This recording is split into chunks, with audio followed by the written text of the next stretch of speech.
नमस्कार दोस्तों, स्वागत है आपका हमारे अपने YouTube चैनल संजीवनी मेडिकल एजुकेशन में। मैं हूं डॉक्टर गोपाल, स्वागत करता हूं आपका। दोस्तों, मैं आज बात करूंगा कि ब्लड से बैड कोलेस्ट्रॉल का लेवल को कैसे कम किया जाए, और साथ ही बात करूंगा कि अगर बैड कोलेस्ट्रॉल अगर हमारा बढ़ा हुआ है, जिसे हम LDL के नाम से जानते हैं, अगर वो लेवल बढ़ा हुआ है तो उसकी पहचान क्या है, उसके क्या साइन दिखाई देंगे हमारे बॉडी में, और उसमें क्या सिम्टम्स दिखाई देंगे। साथ ही मैं बात करूंगा कि अगर ब्लड कोलेस्ट्रॉल बढ़ा हुआ है हमारे बॉडी में, ब्लड कोलेस्ट्रॉल ने LDL लो डेंसिटी लाइपोप्रोटीन की मात्रा अगर बढ़ी हुई है, तो उसको हम किस तरह कम कर सकते हैं। तो चलिए शुरू करते हैं दोस्तों। बैड कोलेस्ट्रॉल या कोलेस्ट्रॉल जिसके बारे में हम जानते हैं या जानने की कोशिश करेंगे, या सबसे पहले जानते हैं कि कोलेस्ट्रॉल क्या है। कोलेस्ट्रॉल की आम भाषा में ब्लड में फैट का डिपोजिशन हो जाना को मानते हैं। ब्लड में किसी भी प्रकार का फैट का डिपोजिशन हो जाना, चर्बी का डिपोजिशन हो जाना, चर्बी का लेवल बढ़ जाना, फैट का लेवल बढ़ जाना ही कोलेस्ट्रॉल वैल्यू कहलाती है। कोलेस्ट्रॉल वैल्यू दो प्रकार की होती है, टोटल कोलेस्ट्रॉल होती है और दूसरा ट्राइग्लिसराइड होती है। इसमें टू टाइप्स होते हैं, लो डेंसिटी लाइपोप्रोटीन और high density lipoprotein. Low density lipoprotein जिसे हम LDL के नाम से जानते हैं, उसका दूसरे नाम जिसके हम बैड कोलेस्ट्रॉल के नाम से भी जानते हैं, और दूसरा है हाई डेंसिटी लाइपोप्रोटीन जिसे हम HDL के नाम से जानते हैं। HDL को हम गुड कोलेस्ट्रॉल के नाम से भी जानते हैं। दोस्तों, गुड कोलेस्ट्रॉल हमारे हार्ट के लिए स्वस्थ हेल्दी माना जाता है। इसीलिए कहा जाता है कि हमारे बॉडी में कोलेस्ट्रॉल की मात्रा तो बड़ी होनी चाहिए, लेकिन बैड कोलेस्ट्रॉल की नहीं, बल्कि गुड कोलेस्ट्रॉल यानी कि HDL की मात्रा, HDL का जो लेवल है, हमेशा नॉर्मल वैल्यू से बड़ी होनी चाहिए। अगर ये बड़ी होती है तो आप निश्चित तौर पर मानिए कि आपकी जो हार्ट का फंक्शन है, हार्ट की मसल्स है, आपका हार्ट है, प्रॉपर तरीके से काम कर रहा है। वहीं अगर आपका ट्राइग्लिसराइड बढ़ा हुआ है, वहीं आपके ट्राइग्लिसराइड को हम लो डेंसिटी लाइपोप्रोटीन की तरह देखते हैं। अगर ये लो डेंसिटी लाइपोप्रोटीन जिसे हम बैड कोलेस्ट्रॉल के नाम से जानते हैं, जिसे हम ट्राइग्लिसराइड के नाम से जानते हैं, अगर ये लेवल बढ़ता है तो आप निश्चित तौर पर मानिए कि हमारे बॉडी में प्रेजेंट ब्लड वेसल्स में, आर्टरीज में, वेन्स में ये कोलेस्ट्रॉल के रूप में डिपॉजिट होती है, ये फैट के रूप में डिपॉजिट होती है। और वहाँ पे फैट में जो सर्कुलेशन है हमारे आर्टरीज का, उसके सर्कुलेशन को अवरोध करती है, ऑब्स्ट्रक्शन क्रिएट करती है, जिससे पर्याप्त मात्रा में, जितनी मात्रा में ऑक्सीजन ब्लड सर्कुलेशन के माध्यम से RBC WBC ब्लड से बॉडी के सभी पार्ट्स में पहुंचने चाहिए, उतनी मात्रा में वो नहीं पहुंचता है, ऑब्स्ट्रक्शन क्रिएट करता है। अगर उसका हम अनट्रीटेड पेशेंट हो जाते हैं, अगर हम उसका लगातार आप उसके नज़रअंदाज कर रहे हैं, ध्यान नहीं देते हैं, तो हमारे हार्ट की आर्टरीज यानी कि कोरोनरी आर्टरी को ब्लॉक करती है और वो आगे चल के हार्ट अटैक में कन्वर्ट हो जाती है। जब आप हार्ट की आर्टरीज को ब्लॉक करती है, वहाँ पे जब वो जो चर्बी जमा होती है, फैट डिपोजिशन होता है कोलेस्ट्रॉल का, तो हार्ट अटैक आता है। अगर यहाँ की कैरोटिड आर्टरी में, ठीक है, ब्रेन की एक आर्टरीज होती है जिसे कैरोटिड आर्टरी बोलते हैं, अगर वो आर्टरी में ब्लॉकेज आती है तो ब्रेन स्ट्रोक होता है जिसे हम पैरालिसिस के नाम से जानते हैं। तो इसी के बारे में आज हम चर्चा करेंगे कि बैड कोलेस्ट्रॉल अगर किसी को हो जाता है तो उसे कैसे पहचानेंगे, और उसे क्या हम आइडेंटिफाई करेंगे, और अपने डाइट में क्या प्लान चेंज करेंगे, जिससे हमारे डाइट में क्या सुधार करेंगे, जिससे हमको बैड कोलेस्ट्रॉल की जो मात्रा बढ़ी हुई है उसमें सुधार पाया जा सके। तो अगर किसी का बैड कोलेस्ट्रॉल बढ़ा हुआ है दोस्तों, तो उससे कुछ लिमिटेड साइन है, दो चार साइन है। जैसे ये हाथ है कि इस हिस्से में एक फैट का डिपोजिशन हो जाता है, ब्लैकिश व्हाइट का एक चर्बी का एक परत जम जाता है, जिसे टेंडन जिंथोमाटा बोलते हैं। टेंडन जिंथोमाटा वो एक प्रकार का, अगर इस तरह का चर्बी जमा हुआ हाथ के दोनों हिस्से में, तो आप निश्चित तौर पर मानिए कि आपके ब्लड में कोलेस्ट्रॉल की मात्रा बढ़ी हुई है, खासकर लो डेंसिटी जिसे हम LDL या बैड कोलेस्ट्रॉल के नाम से जानते हैं, उसकी मात्रा बढ़ी हुई है। आपके इस हिस्से में, इस कॉर्नियल ऊपर साइड में, इस हिस्से में आपके एक एरिया में आपके एक ट्रायंगुलर साइज के शेप में आपके एक पैच बन जाती है, एक फैट के रूप में डिपॉजिट हो जाती है, जिसे अपन जेंथोमाटा बोलते हैं, सॉरी जेंथोलेज्मा बोलते हैं, जिसे अपन जेंथोलेज्मा मिलते हैं। अगर आँख के जस्ट ऊपर और कॉर्निया के जस्ट यानी कि आईब्रोज और आँख के जस्ट नीचे इस हिस्से में अगर आपके कॉर्निया ट्रायंगुलर शेप में अगर आपको कुछ डिपॉजिट, अगर आपको स्पेस दिखाई देता है, तो ये साइन है आपका कि ब्लड में कोलेस्ट्रॉल और LDL की लेवल मात्रा बढ़ी हुई है। और वही मात्रा कम, थोड़ा कम नहीं, वो 500 600 से लेवल से ज़्यादा मात्रा में बढ़ा हुआ। तब ये चीज़ें देखने को मिलती है। एक साइन और देखने को मिलती है, जो अपनी कॉर्निया होती है, आँख के अंदर जो काला वाला हिस्सा होता है जिसे अपन कॉर्निया बोलते हैं, कॉर्निया की चारों तरफ एक रिंग टाइप का स्ट्रक्चर बन जाता है। रिंग टाइप का स्ट्रक्चर बन जाता है जो इंडिकेट करता है, जिसे अपन कॉर्नियल कोरस कॉर्नियल आर्कस बोलते हैं, कॉर्नियल आर्कस बोलते हैं। ये कॉर्निया के चारों तरफ रिंग टाइप का स्ट्रक्चर बन जाता है। वो एक पहचान होती है कि ब्लड में कोलेस्ट्रॉल की मात्रा बहुत ज़्यादा बढ़ा हुआ है, खासकर ट्राइग्लिसराइड और लो डेंसिटी लाइपोप्रोटीन की मात्रा बहुत ज़्यादा बढ़ी हुई है।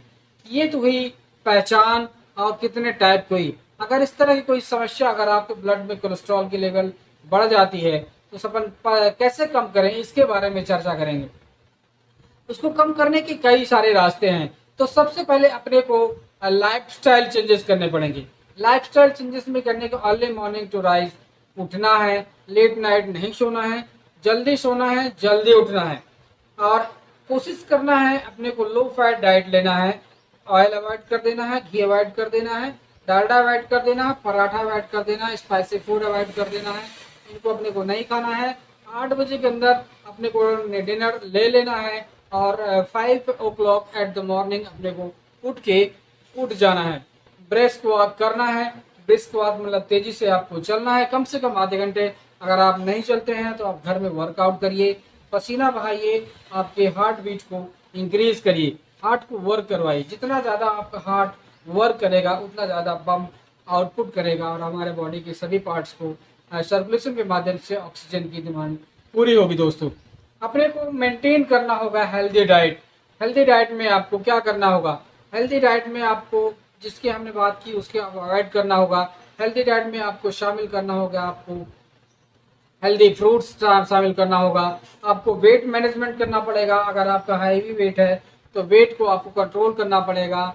आपको फिजिकल एक्टिविटी में आपको वर्कआउट करिए, साइकिलिंग करिए, ब्रिस्क वॉक करिए, तेज चलिए, दौड़िए, कुछ भी करिए, लेकिन आधा घंटा अपने आप को आप जरूर समय निकाल के दीजिए। दोस्तों, अगर आप करते हैं तो आप निश्चित तौर पे मान लीजिए कि आपका जो ट्राइग्लिसराइड और बैड कोलेस्ट्रॉल का लेवल है अपने आप ही कम हो जाएगा।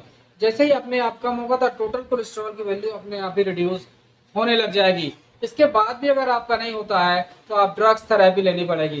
कुछ दवाइयों को खाने से आपको जो स्टैटिन्स का लेवल है, आपको कोलेस्ट्रॉल का जो लेवल है उसको आपका डाउन होगा। साथ में आपको कुछ डाइट प्लान करना पड़ेगा। डाइट प्लान में आपको फ्रूट्स लेना है, हेल्दी फ्रूट्स लेना है, वेजिटेबल्स लेना है, और साबुत दाने खाने हैं, साबुत अनाज खाना है। साबुत अनाज जैसे चना, मूंग, आपका उड़द, ये भी कोई भी चीज़ होती है, आप अंकुरित करके आप इसे आप साबुत होल ग्रेन, आपको जिसे अपन स्प्राउट के नाम से जानते हैं, आप उसे खा सकते हैं। इसको खाएंगे हमारे इंटेस्टाइन में जाएगी, इंटेस्टाइन में एब्जॉर्ब, जो फैट होता है उसके एब्जॉर्प्शन को रोक होती है, और जो फैट होता है उसके एब्जॉर्प्शन को रोकने के साथ साथ जो हमारे बॉडी में प्रेजेंट, अगर हम जो फाइबर खाते हैं इंटेस्टाइन में प्रेजेंट रहती है, जैसे वो प्रेजेंट रहती है तो क्या करती है, जो फैट को एब्जॉर्ब कर लेती है और हमारे इंटेस्टाइन में एब्जॉर्ब नहीं होने देती है। दोस्तों, आपको फिश अगर खाते हैं तो सैल्मन फिश खा सकते हैं, उसमें प्रेजेंट ओमेगा 3 फैटी एसिड आपके ट्राइग्लिसराइड और लो डेंसिटी लाइपोप्रोटीन की मात्रा को कम करने में काफ़ी हद तक मदद करती है। आप नट्स खा सकते हैं, मूंगफली खा सकते हैं, किसी प्रकार के सीड्स खा सकते हैं। आप ओमेगा 3 फैटी एसिड आप सप्लीमेंट के रूप में ले सकते हैं। आप सोयाबीन का उपयोग कर सकते हैं। दोस्तों, अगर आप 15 से 20 ग्राम सोयाबीन अगर रोज उपयोग करते हैं तो ऑटोमेटिक आपका जो ट्राइग्लिसराइड लेवल है, आपका एलडीएल लेवल है, ऑटोमेटिक ही रिड्यूस होने लग जाएगा। जैसे ही रिड्यूस होगा आपका हाई डेंसिटी लाइपोप्रोटीन यानी कि एचडीएल लेवल, जिसे अपन गुड कोलेस्ट्रॉल बोलते हैं, वो ऑटोमेटिक बढ़ने लग जाता है। दोस्तों, साथ में आपको डार्क चॉकलेट अगर आप खाते हैं, डार्क चॉकलेट के साथ अगर आपको कोआ की डार्क चॉकलेट खाते हैं तो आपको ये ट्राइग्लिसराइड और आपको आपका एलडीएल का लेवल को कम करने में काफ़ी हद तक मदद करती है। साथ में अगर आप गार्लिक का उपयोग करते हैं, गार्लिक खाते हैं, गार्लिक मतलब लहसुन का उपयोग, एक कली अगर लहसुन का उपयोग करते हैं तो आप उससे बैड कोलेस्ट्रॉल का लेवल काफ़ी हद तक कम होता है। साथ में एवोकाडो अगर आप खाते हैं, एवोकाडो को खाने से भी पेशेंट को काफ़ी हद तक ट्राइग्लिसराइड और एलडीएल के लेवल मात्रा काफ़ी हद तक कम होती है। दोस्तों, एक ऑयल की बात करूंगा मैं यहाँ पे, जिसे हम ऑयली ऑयल बोलते हैं, जिसे हम जैतून का तेल बोलते हैं।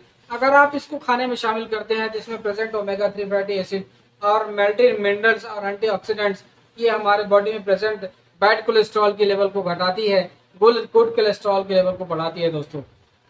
तो अगर इतनी चीजें अगर आप करते हैं दोस्तों, तो आप निश्चित तौर पे मान के चलिए कि आपके ट्राइग्लिसराइड लेवल और आपका लो डेंसिटी लाइपोप्रोटीन यानी कि एलडीएल लेवल, जिसे हम बैड कोलेस्ट्रॉल के नाम से जानते हैं, ये निश्चित तौर पे कम होता है। आप इसे आजमा कर देखिए। अगर इतनी चीज़ें अगर आप लाइफस्टाइल में बदलाव करते हैं, आप फूड में बदलाव करते हैं, आप ईटिंग हैबिट्स में बदलाव करते हैं, तो आप निश्चित तौर पे मान के चलिए कि आपकी जो बैड कोलेस्ट्रॉल की क्वांटिटी है ऑटोमेटिक कम हो जाएगी। आपको विदाउट मेडिसिन आप अगर आपको कम करना चाहते हैं, इतनी चीज़ें आप शामिल करिए। आप 3 महीने आज आप टेस्ट करवा लीजिए आप कोलेस्ट्रॉल वैल्यू को, और 3 महीने बाद 3 मंथ बाद आप एक्सरसाइज और इतनी सारी चीज़ें आप मेंटेन करने के बाद आप 3 मंथ करवाइए।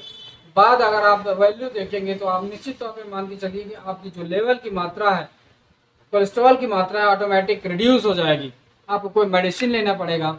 इसमें अगर ये सारी चीज़ें अगर आप लेते हैं तो आपको लाइफस्टाइल डिजीज से आप बच सकते हैं, आप हार्ट अटैक से बच सकते हैं, आपको ब्रेन स्ट्रोक से बच सकते हैं, आप पैरालिसिस से बच सकते हैं, आपको एंजाइना जो पेन होता है, दर्द होता है छाती में अचानक कि वो उससे आप बच सकते हैं दोस्तों। आशा करता हूँ ये टॉपिक आपको समझ में आया होगा कि हम कौन सी सप्लीमेंट लें, ये कौन सी डाइट लें जिसके माध्यम से हम बैड कोलेस्ट्रॉल को हम कम कर सकते हैं। बैड कोलेस्ट्रॉल कैसा होता है, इसमें क्या लक्षण दिखाई देते हैं और क्या क्या तकलीफ होती है, और क्या बदलाव करके हम बैड कोलेस्ट्रॉल और कोलेस्ट्रॉल वैल्यू को हम कम कर सकते हैं दोस्तों, हमने जाना। अगर ये आपको समझ में आया, अगर आप जानने की आपको हमारे टॉपिक आपको थोड़ी भी अच्छी लगी, तो हमारे चैनल संजीवनी मेडिकल एजुकेशन को आप जरूर सब्सक्राइब करिए, लाइक करिए, कमेंट करिए और शेयर करिए उन हार्ट डिजीज़ के लोगों को जिनको हार्ट की प्रॉब्लम है, जिनको कोलेस्ट्रॉल की प्रॉब्लम है, जिनको बीपी की प्रॉब्लम है, उनको टैग करिए दोस्तों को। उनको बताइए कि अगर ये चीज़ें अगर मैनेज करते हैं तो आपको डॉक्टर के पास जाने की जरूरत नहीं पड़ेगी, आपको एंजियोप्लास्टी कराने की जरूरत नहीं पड़ेगी, आपको बाईपास कराने की जरूरत नहीं पड़ेगी, आपको एंजियोप्लास्टी नहीं करानी पड़ेगी, एंजियोग्राफी नहीं करानी पड़ेगी, कोई हार्ट की सर्जरी नहीं करानी पड़ेगी। आप हार्ट डिजीज से बच सकते हैं दोस्तों। आशा करता हूँ ये टॉपिक आपको अच्छा लगा होगा। ऐसे इन्फॉर्मेटिव वीडियो पाने के लिए आप हमारे पेज से जुड़िए और लाइक करिए, और हम बहुत सारी वीडियो उसमें बने हुई है, उसे आप देखिए, लाइक करिए, कमेंट करिए, शेयर करिए उनको जिनको ज़रूरत है, और हमारे पेज से जुड़े रहिए दोस्तों। तब तक के लिए हम मिलते हैं नेक्स्ट वीडियो में। तब तक के लिए अपना ध्यान रखिए। Thank you very much.